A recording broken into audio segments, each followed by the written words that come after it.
Hello, guys and gals, me Mutahar, and welcome to another episode of Deep Web Browsing, Dark Web Browsing, Dank Web Browsing, the part of the week where we take a look at that danker side of the internet, ladies and gentlemen.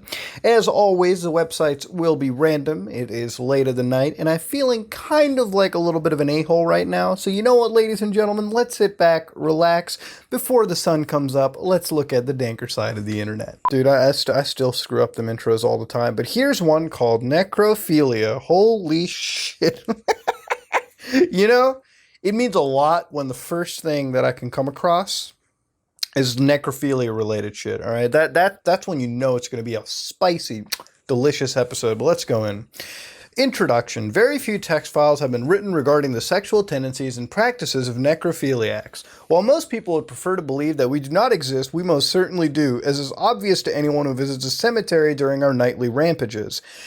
Necrophiliacs prefer to go about their business alone. Yeah, dude, I didn't hear about no necrophiliac gangbangs in my local, like my local, whatever. Sharing is not a part of this alternative lifestyle, as a corpse usually wears out fairly quickly. This is not to say the occasional orgy involving 4 or 5 necrophiliacs and about a dozen or so corpses does not occur. Oh, God, dude, they're full of maggots. It's gross. I don't endorse necrophilia, obviously. It's a pretty fucked up act, but you know what? If that's how you get off, then that's how you get off. And in 2019, how dare I kink shame somebody for that, right? Number 2, finding a partner. Finding a partner for your necrophiliac activities is definitely the hardest part. You not only have to gain access to a corpse, but you have to find one that suits your tastes. I mean, there's literally what's that saying? Beggars can't be choosers. Like, can you really be choosy in this? Whatever. Granted, some necrophiliacs would screw roadkill if given the chance, but most of us are a little more discriminating. Your chances depend upon where you pick your date. If you have access to a morgue, it would definitely be your best bet, as the corpses there are usually the freshest and have not been treated for burial. Now, there's this thing, obviously it's like a meme or whatever, but like, man, is it really true that like there's some morticians that are just like pounding away at corpse?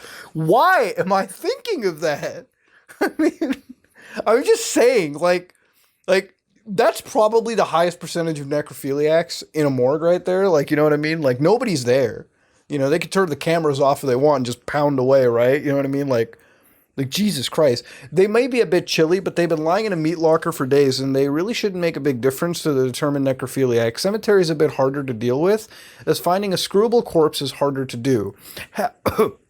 However, if you know how to interpret signs, this shouldn't be a problem. If your grave consists of a mound of fresh dirt and is covered with flowers, chances are the stiff hasn't been laying there for too long. Rotting flowers in the mound usually hint to the state of corpse as well. Some people are exclusively into porking the bone, aka, oh no, dude, dude, come on! Banging skeletons? Ew. In this case, you can dig up almost any grave and hope that the inhabitant hasn't yet disintegrated into dust. Try to scope out a fairly secluded cemetery for your passions, unless you like a sense of danger to go along with it. Having anyone catch you in the act is not fun, and if you're picked up by a cop, chances are that you won't be able to screw anything but Bubba behind bars for the next few decades. I don't know the like ramifications for getting like necrophilia. I don't know actually. How many years do you get? Like, or do they just like put you down on the spot? Like, I mean, I'll be honest with you, like if I was a cop or something like that and I saw that and some dude like started giggling at me, it'd be very hard to not, to deliver some good old-fashioned street wonton justice. But let's go. Number 3, preparation. Depending on where you are at this point, you'll have either a little or a lot of work to do. The person in the morgue will obviously have to do a little bit more than open the locker, pull the corpse out, and bang away. If you're one of the cemetery people, you have a lot more work to do. An experienced necrophiliac is always equipped with the bare essentials: a shovel, Vaseline, and a box of rubbers. Why the shovel is needed should be obvious, but if the ground is hard, then you might need more equipment to dig up your date. Yeah, some payday to drill that shit. Vaseline is used to loosen the... Oh God. Oh, I mean, obviously, this makes it likely for the body part to break off while you're having... Oh, less likely, okay. And it also prevents your man tool from becoming too irritated while screwing the dried out pussy. The box... Why is it always gotta be pussy? Can't it... What if you're a female necrophiliac and you want some, like, dick? Or like a gay necrophiliac? Whatever. Let's say you want some necro dick. How do you get that? How do you get it hard? Do you just, like, inject it full of water and, like, tie that shit around with, like... Why am I thinking about this in the first place, dude? Holy shit. The box of condoms is used to play it safe. No necrophiliac should be without it. You never know which STDs your partner had during his or her lifetime, and it doesn't get better if someone dies. Okay. What if you some motherfuckers probably go bareback, dude. They want that surprise loot box mechanics, right? Like some EA style like STD shit going on. Part 4, techniques. So you got a stiff laying seductively, but you have no idea how to start. You may proceed from this point onward. Really depends on what kind of person you are. The course will last longer if you treat it gently and with care, but if you prefer to go all out, you will receive greater satisfaction. There are many differences between screwing alive and a dead person, which one needs to be aware of. Yeah, one has a fucking heartbeat. There you go. That's the obvious difference. Firstly, a corpse will never tell you to get off of it when you're being a bit rough, and will never complain no matter what kinky sexual practice you use it for. Whew. Jesus Christ, ladies and gentlemen. My God. Although there's no tongue stimulation, it's still worthwhile. No way. No, you're not going to get a BJ from a fucking corpse, dude. They can't be. Corpses can also be recycled if treated properly. If you're a proficient embalmer, you can keep a corpse for over 5 years after it's been properly embalmed. The free sex whenever you want it. You naturally don't want to be too rough with an embalmed corpse as they're more fragile. One final advantage of screwing corpses is that they're always in abundance. I bet. Thank you. We're mathematically calculating. Stop it. Number 5, conclusion. I hope that this text file will encourage you to go out and try necrophilia. I really fucking hope it doesn't. Not many people do it, but that's precisely what makes it so fun. It makes you feel special. If no living person would touch you with a 10-foot pole, then try fucking a corpse. Some of them are real beauties, and it's an experience you'll never forget. There is no greater experience for a virgin than having his or her virginity taken by a corpse. The fact that I out loud just said that makes me want to just like... I don't know how I can live with myself after reading it. Now, do I endorse what's in this document? No. All right. Should you do? No. All right. Everything about this is a fucking no. Okay. So if you had any thoughts where it's like, oh man, should I do necrophilia? Okay. Pick up your phone, tell the cops that you're a necrophiliac, sit in your chair, and they'll probably take care of the rest. But you know what? For us normal people, yes, I said no. Yes, I will kink shame necrophilia. Don't do it. All right, I can't wait for the comments to be filled with, wow, Moody, you don't like fucking corpses? Wow, dude, sicko, man, it's 2019, you should just get to it. Ladies and gentlemen, let's go to the next website. What the fuck is this, ladies and gentlemen? Okay, let's just say somebody found the clip art directory in Microsoft Word and just fucking uploaded it to HTML. So as you can see, ladies and gentlemen, there are planets. There is a plane. There's some moons. There's some the Star of David. All right. There's it's literally clip art pornography if you wanted it. There's some aliens. So, ladies and gentlemen, let's bum rush Area 51 because it seems as though the memes can never be escaped. Warning: some pages will take too long to load. I fucking bet they do, ladies and gentlemen. I bet they do. But you've got things like next website. All right, which takes us to early grade Minecraft with a bit of etymology. That's beautiful. All right. This is Catscape, which is the Catscape Navigator, which is a web browser. Oh my God, dude. Oh my. Hello, ladies. This is my page where you can learn more about my sexy self. My name is Wohen Nankin. However, seeing as I am charming, sexy, and romantic, people often refer to me as the Asian Prince. Oh boy. Oh boy. Oh boy. God damn. I came to the USA some years ago for my twin brother, also called Wohen, and I now live in Los Angeles in one great big house. It will soon be shown on this page. At first I thought it was too big to photograph. You fucking tool. In addition to being very rich and talented, as you know, I'm very sexy. All right. Yeah, okay, let's just go down here. Age in my prime, sex 100% male. Occupation, singer, sex machine. I wonder what the tax breaks on fucking sex machine must be in the States. Height 5'11". Okay, dude. I mean, I'm not knocking it or anything, but like you're saying like you're a sex god, you know? Like, so don't you got to be like whatever, dude? Weight 170 pounds. All right. Not to diss on 5'11" guys out there. Okay, this is real. That was really mean. All right, that was. I apologize, but I'm just saying, right? Like he's acting like he's some sex god, dude. Like you got to be like you're chiseled, you're 6'2", you know what I mean? Like you can't. Dimensions 8.5 inches. All right, dude. Well, he's big where it matters. God bless, right? Hobbies: sex, okay, singing, vibrating my hands. What? Jogging, golf, tennis, pool swimming, driving my fast cars, making people feel jealous, looking in the mirror, tending to my fine mullet. I don't think I've ever seen an Asian with a mullet, actually. That's out. Favorite color, pink. Favorite food, that pussy. Favorite quotes, am I not hot? I'm such a rebel. I'm too sexy for this world, dude. the Mayan calendar, I want to say, some hieroglyphic shit, and seal's about to get clubbed. This is kind of cute. Oh, you've got fishes, so that's dolphin. That's fish. That's dolphin. It's a redfish. It's a clam. That's a jellyfish. Jellyfish are so cute. If you study the material on this website, you will hopefully understand what our purpose here on Earth has been.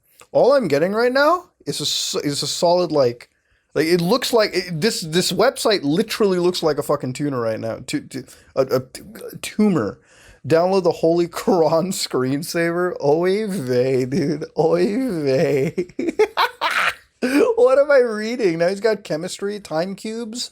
All right, now we just dropped to the math. Oh, now we're at the cars. Okay, let's look at them cars. Very useful links and Camaro owners photos.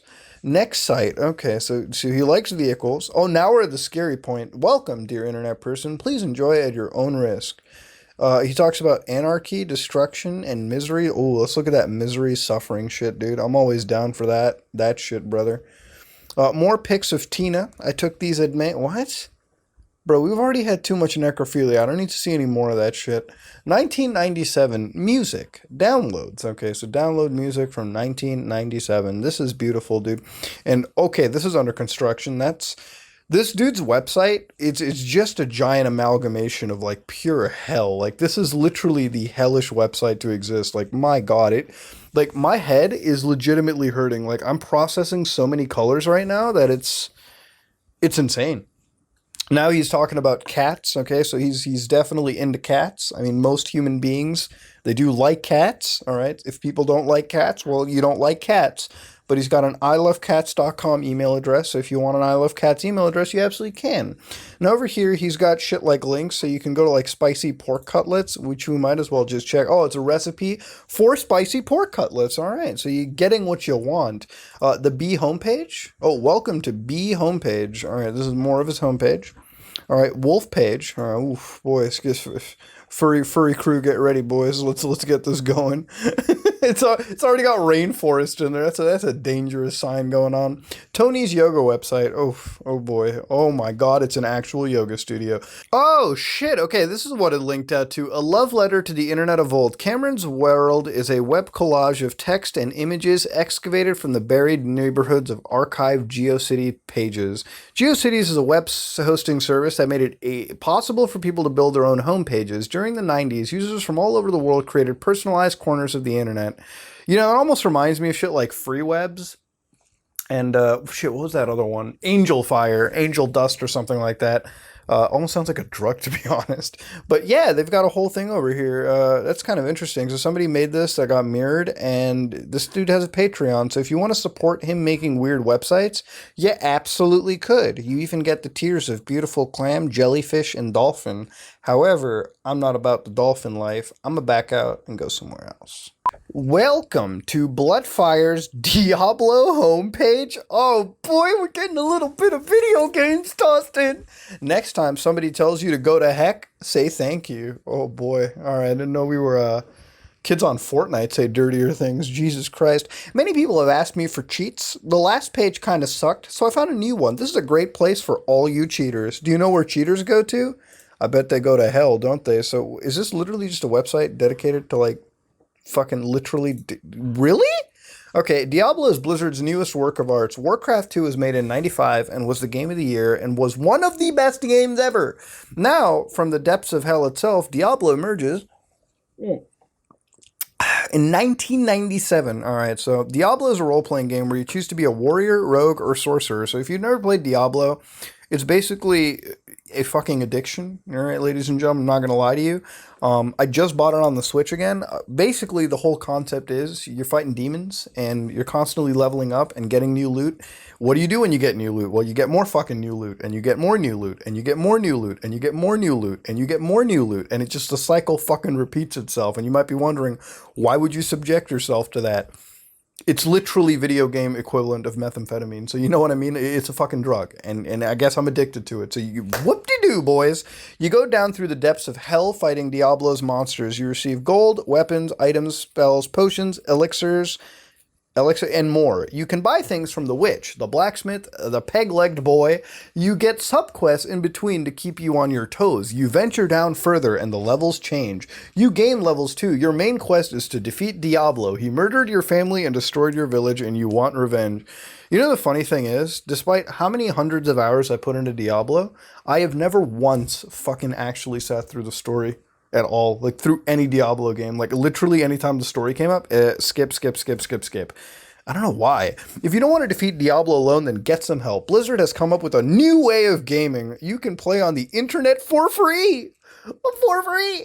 This is called battle.net. Yeah, it's a fucking hellhole. You can also play multiplayer on Modem. IPX, oh my god, an IPX network. Oof.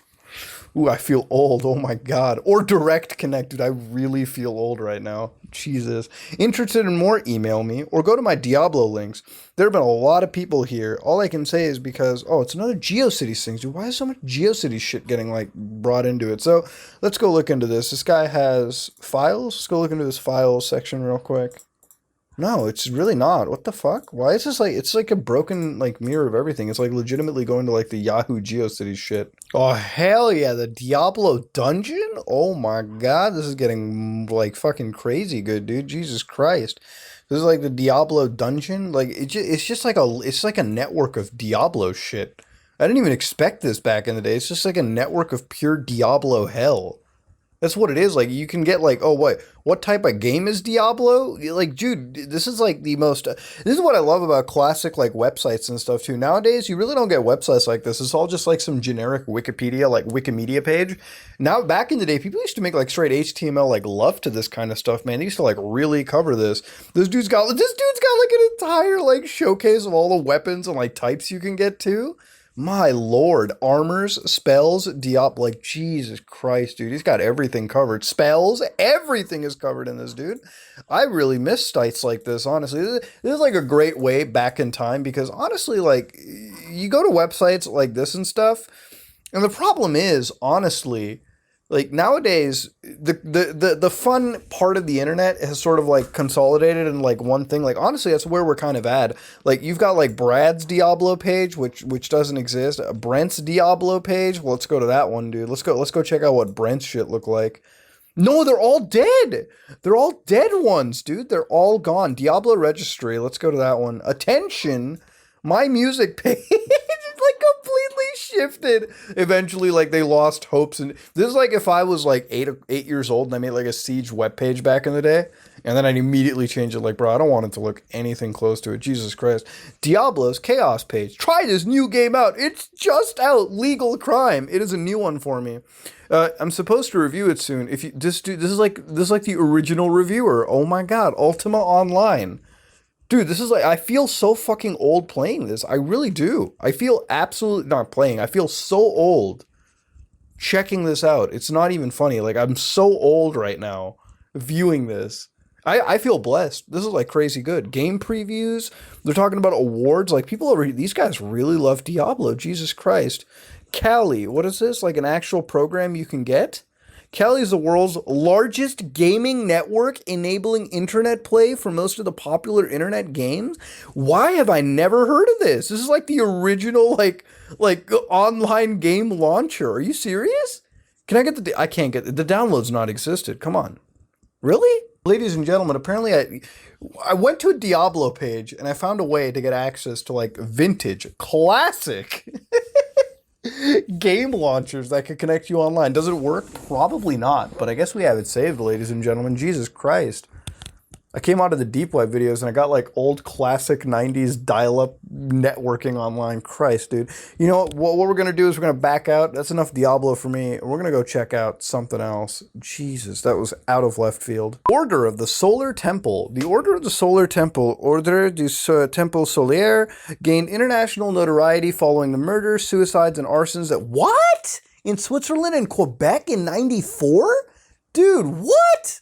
I never heard about this one. In France in 1995 and again in Quebec in 97, the group's history can be traced back to well before the 1990s. The group was founded in France in 84 by Jody Mambro and Luc Jouret. What follows is a summary of the history of the group. Okay, so let's read this. Is this real? Let me just do a quick little Google search on this real fast. Hold up. Oh my God, it's actually real. Dude, it's a secret society and sect that claims founded type of business. I did not ever know about this. A cult gone wrong, 11 secrets. That's crazy. I did not know about this one, actually. And the fact that I live in the same country it happened is out there for me, right? Like, Christ, dude, that is impressive. I did not know that. Okay, let's read this. The beliefs and traditions elaborated by Joe DiMambro were inspired by his experience between 1956 and 69 with the ancient and mystic order Rosicruces, Amorc, or Rosicrucian Order. In 1976, Joe DiMambro founded the Center of the Preparation of the New Age. Shortly thereafter, a small group of men and women came to live with DiMambro. He transmitted his knowledge and beliefs to them so that they together could prepare for the arrival of the New Age. Their daily schedule was organized around propagating the group's philosophy, preparing for the New Age, and performing esoteric ceremonies.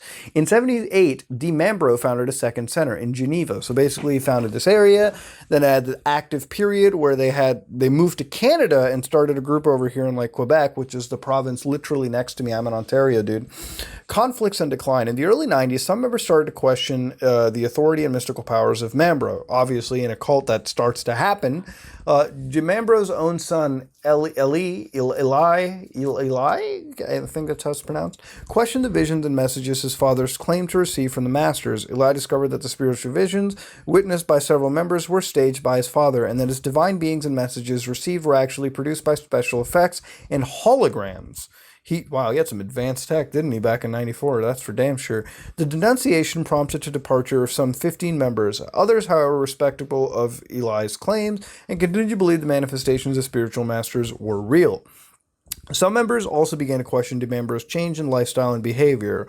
While all the group's members lived humbly in the early years of the groups, Joe DiMambro lived in increasing opulence. For example, he traveled first class and owned several luxurious homes. Yeah, if your cult leader starts to do that, there's something wrong. It's kind of like any religious leader. If a religious leader starts living in a mansion, y'all know you're giving that dude too much money. Let's be real over here. Is the guy there for the Lord or is he there for the dineros? That's what I gotta say, personally. So let's go down over here. Then they started denouncing social reactions. The group also generated reactions from a wider community. In 1991, when several members from Martinique decided to abandon their worldly possessions and move to Canada, President of ADFI Martinique, Association of the Defense of Families and Individuals, investigated the OTS. In fact, a former OTS member traveled to Martinique to raise awareness of the dangers of the group. In this period, a number of Quebec organizations, including InfoCult, received a letter from the ADFI Martinique in which Zecler expressed his doubts about the group. In particular, he was concerned about the use of mind control to subjugate members. In 1993, Quebec's provincial police, Sûreté du Québec, was investigating the threats of an unknown terrorist group in Quebec. At the same time, the SQ was informed of an attempt by OTS member to purchase 3 firearms equipped with silencers. What? That is enough to put you on every watch list in Canada alone. Just buying a suppressor is enough. Then they prep for transit. They go down over here. And then there's transits to Quebec. In 94, the police in Morin Heights, Quebec arrived at the scene of a fire. 2 charred bodies identified as Cholette Rochat and Jerry Guinud were found in a cottage. What? Analysis of the internal-external functioning of the group. So group beliefs. So they believe in a Neo-Templar dogma. Okay, in 1952, Joe DiMambro joined Amorc. He used many of his group's belief, and he created various structures like the OTS. So what is this?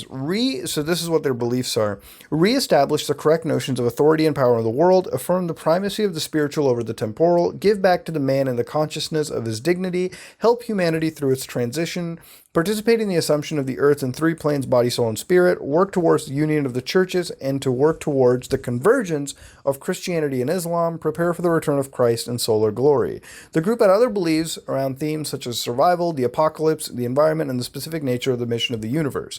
Transformation of discourse and beliefs. From survival to the apocalypse, some of the group's belief displayed a growing apocalyptic vision. That's pretty common with cultists, honestly.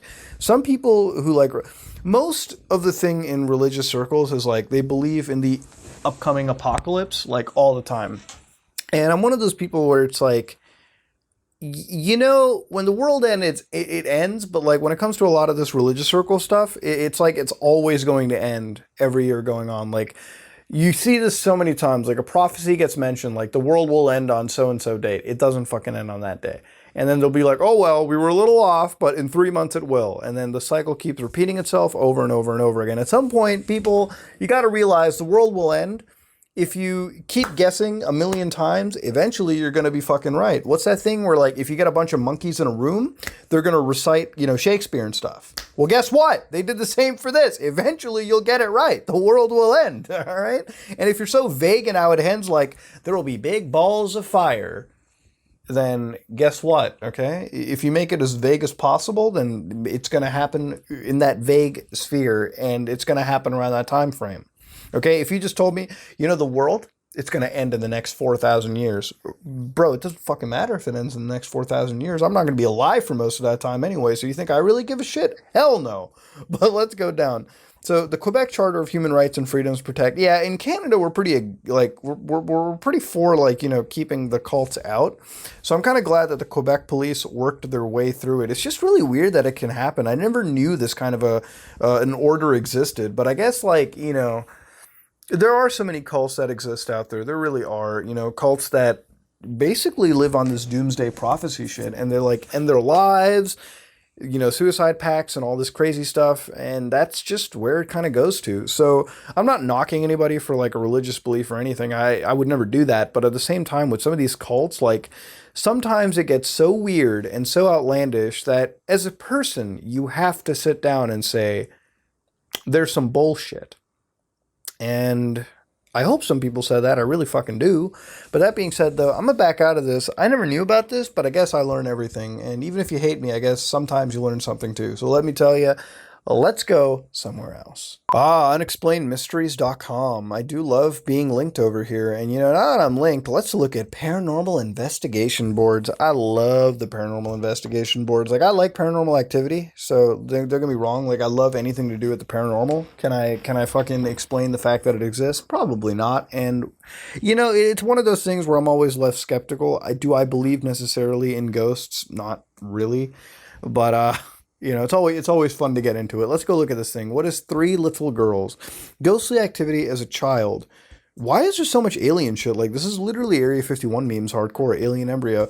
I don't have a very detailed story, but from when I was young, around the age of 6, as a youngin', I would have all sorts of terrors at night, seeing things with my eyes open or shut. Experience what I now believe to be astral projection. I would often see an evil doll pop up from the basket and tease me. At the end of the bed at my nan's. What? You see an evil doll that would pop up from a basket? Dude, if you see anything pop up from a basket that resembles a humanoid object, you just fucking run. That's not a ghost. That's demonic. But one of the oddest ones is about 3 young girls. I was told once by a parent that I used to go running into their room screaming and crying about 3 little girls that would pull my covers off me and taunt me whilst I tried to sleep. After being told about it, I could fully recall it. Pictured these little girls in old-timey 90s, acting as a girl often would, giggling and teasing. I was wondering if anyone had had any experiences of this. Thanks, Luke. All right, let's look down over here. What age were you when your parents told you this? And then, to be honest, it sounds like a lot like night terrors to me, sort of a lucid nightmare. I can't say. Honestly, it reminds me a lot of just pure sleep paralysis, which is, to be honest with you, I can't see hallucinations like that. That seems like really vivid, and that's way scarier than what I could ever perceive. But usually with this kind of stuff, it's often what you can't see, but what you can sense, if that makes any sense. Like, you may not get a visual perception of it, or your visual perception is so muted in comparison to how your other senses are acting up that the way that it's being described doesn't sort of add up to me. Lucid dreams, lucid nightmares, I've never been able to have one myself in that traditional sense where you can control your dream outright. I've never been able to get that. So I can't really speak for it, but that's what it is. So he was around 16 to 18. What? That's pretty old. Around 16 to 18. Like, you're not really a kid. You're a pretty old person at that. Like, you're a fucking adult, so yeah, what? Okay, all right, let's go down over here. Now, nobody's really helping him out over here, but I don't know. If anybody in this chat has ever had, or chat, no, sorry, anybody in this like comment section has ever seen that, definitely tell us how to kill a ghost. Okay, let's see this. I don't know about this thread. All right, this has already been made, but I've been leading a lot of unexplained mysteries. Okay, so let's go over here and read this real quick. So this is how to kill a ghost, like some form of ritual. Let's figure it out. What? I can't get it. No. So basically, from what I'm gathering, this effectively talked about exorcism, which is the basic principle of, taking a demon out of an already, like basically a person that's possessed by a demon to rip that spirit right out of them. The reality is over here, you got the meme responses like a proton pack. Okay. Now over here, they're like, you can't kill a ghost. They're already dead. Absolutely. Exorcism just sort of moves them to the afterlife, or at least gets them out of there. Yeah, these guys, kill ambient EM field energy and you'll be fine. This dude's gone full science on this. Wolverine's just straight up telekinetic, like boss when it comes to it, dude. Jesus. I've never had somebody in life ask me how to kill a ghost. In short, not possible. There are other common practices though, like exorcisms and communicating with it. Nuke the site from orbit is the only way to be sure. Kill it with fire. Wolverine's a fucking troll, dude. He's like, kill it with fire. I'm sure you can, but then you'd have a ghost of a ghost on your hands. Once it's done, it's here for. It'll move on dead to all intents and purposes. If what it's here is to kill you, you're pretty screwed. And to be honest, you probably deserve it. So help if you can. Other than that, just ask it to leave until it has no business with you. Bro, just wipe that thing. Just like absolutely get rid of that. How do you get rid of a ghost? Honestly, it's a really great question. How do you wipe a ghost? Like, it really couldn't. Could that happen? I'm not so sure, but like, I don't know, man. I don't really know. Could you wipe a ghost? I'm not entirely sure. This guy's got things like caught a ghost in my CCTV. Oh boys, let's see this. Let's see what this is. I caught this thing move around my house. It was captured on 4 separate cameras on my CCTV. I use infrared cameras and it's pitch black outside my house as the street lights are turned off from 10 p.m. onwards. You can clearly see it moving in front and behind objects, and it's clearly not a cobweb. Okay, let's go down over here. So this apparently is a ghost. And if we go down over here, you can see how there's a face, there might be a little hair on this pixel, an arm, torso, and legs. So yeah, that's about all I can decode from this Minecraft level resolution. Now, this is it a ghost? Is it reality? This person keeps posting. That looks like just some line that's moving around. That doesn't seem like a ghost to me. That does not seem like a ghost at all to me. That just seems like a line that's moving around. Like, it's weird, don't get me wrong, but it seems like that's, like, what is that supposed to be? It's literally just like a mouse that's moving across the screen. That doesn't look like a ghost to me. That literally looks like some camera artifact. Like, it could literally be some camera artifact right over there, for sure. So, do I feel like it's a ghost? No. No, it just feels like we're trying to look into something that's a little too much. So here's one. Hi guys, I've specifically joined the site due to a very couple scary days. It's been very skeptical about spirits, ghosts, anything like that, but I'm genuinely convinced our apartment has something like that, or I'm going mad. It started off the other night when my partner woke up in the middle of the night, convinced someone had called his name, but said there was no one in the apartment. He didn't tell me about this until the next morning, when I had been telling him that even though all the lights had been off, there was a dull glowing in the doorway of our bedroom, and that didn't seem like natural light, and that there's no windows in our halls. Then this morning, I've actually left the apartment because I was so scared. This is when it starts to sound daft, so please bear with me as this is entirely true. We have Amazon Echo devices in every room of the house, and I was in the bedroom, but the kitchen one started talking louder than normal without command. First it said hello, and at this point thought it was a little weird and messaged my partner to make sure he wasn't messing with them. He has swore he hasn't touched them due to being busy at work. Then after that it said cheer. After this I switched the power off and it said a couple minutes later E. My name begins with E. And they're all set up in partners' names so that they have no data of my name, and it's still switched. After this I was terrified and grabbed my bag and keys and left the apartment. Could somebody explain what is going on? First of all, owning Amazon Echoes, look, I'm not saying, it's wrong to own that shit, but ladies and gentlemen, you're literally letting somebody listen into your life for you're paying them to do that. For what? Basic voice controls? Nothing in the supernatural world can hurt you, and anything that is going on, you empower them with fear. You can empower it by trying to communicate with it, so don't. Now, I don't know, is the ghost communicating through Amazon Echo or like Google Now or things like that? That actually is interesting. Could they do that? Because if you think about it, most of these ghost stuff happens through like electromagnetic stuff, like EM waves and all that nonsense. So in a way, you know, if you look at something like a Frank box, right, where they have like that radio that just like flips through channels real fast so you can hear the ghost in the middle of those channel switches, could that be a thing? Could they actually have ghosts out there that are like that can take over echoes and communicate using it? That would be kind of cool. Hell, that would be really interesting, to be honest with you. Like that shit is scary as hell. So could they communicate through like the AI like tools that you have nowadays? Maybe, actually. That would be a really cool concept. If I heard my Echo like that, I'd be destroying it and tossing it away. The more likely scenario is right over here. Weird ways Echoes can be hacked. Wiretap hack is that, ladies and gentlemen, maybe it's just a hacked Echo. To be honest with you, just don't have something like that. Just don't have devices that can literally be remotely hacked and used as a proper microphone into your house. That's all I can really say, ladies and gentlemen.